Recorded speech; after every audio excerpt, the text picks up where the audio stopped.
Alors je reviens sur l'astrologie Exols, en formulant c'est important que les gens qui s'intéressent à l'astrologie maîtrisent au moins cette dualité entre la solstitialité et l'équinoxialité, c'est la moindre des choses. Donc j'essaie de préciser ces notions chaque fois. Je dirais que la période solsticiale, c'est la période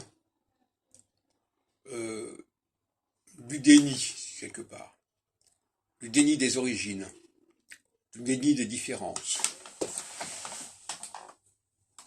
C'est la période où on falsifie les choses, quelque part. On les recouvre au nom de la nation, par exemple, par une langue commune, par un droit commun.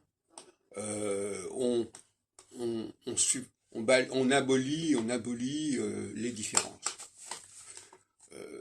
D'ailleurs, le christianisme, par certains côtés, il a ce côté solsticial, n'est-ce pas? Voilà. Des valeurs communes qui évacuent les origines, le passé même. À l'opposé, il y a le moment équinoxial qui a lieu automatiquement au bout de 7 ans, pour pas se faire d'illusions. Et là, c'est ce qu'on appelle l'heure de vérité. L'heure de vérité, c'est-à-dire qu'à ce moment-là, on ne peut pas laisser les choses ainsi.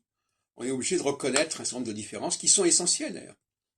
Parce que ces différences structurelles correspondent au fonctionnement réel de la société. Imaginez une voiture, je ne vais pas dire la voiture, il faut connaître le moteur, il faut connaître les différentes pièces.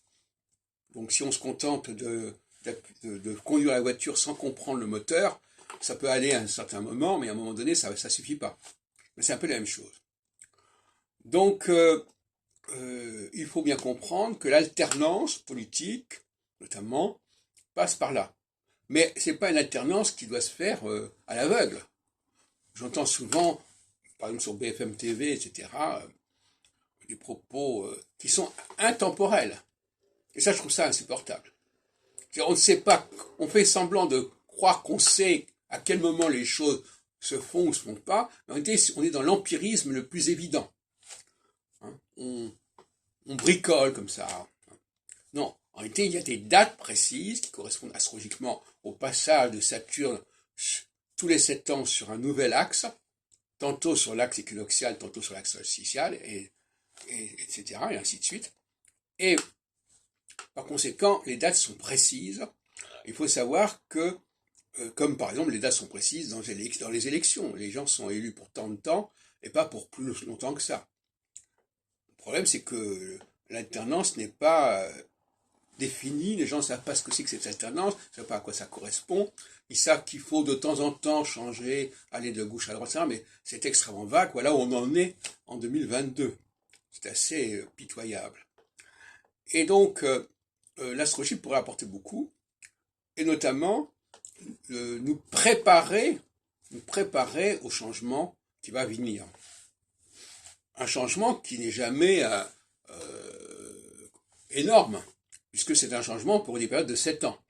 Moi, je ne fais pas d'astrologie avec des siècles et des siècles et des périodes majeures de plusieurs décennies. Ce n'est pas du tout mon système. Là, nous sommes dans un système de 7 ans en 7 ans, comme le voyait d'ailleurs Joseph dans le livre de l'Exode, quand il interprète le rêve de Pharaon, des 7 vaches grasses et des 7 vaches maigres.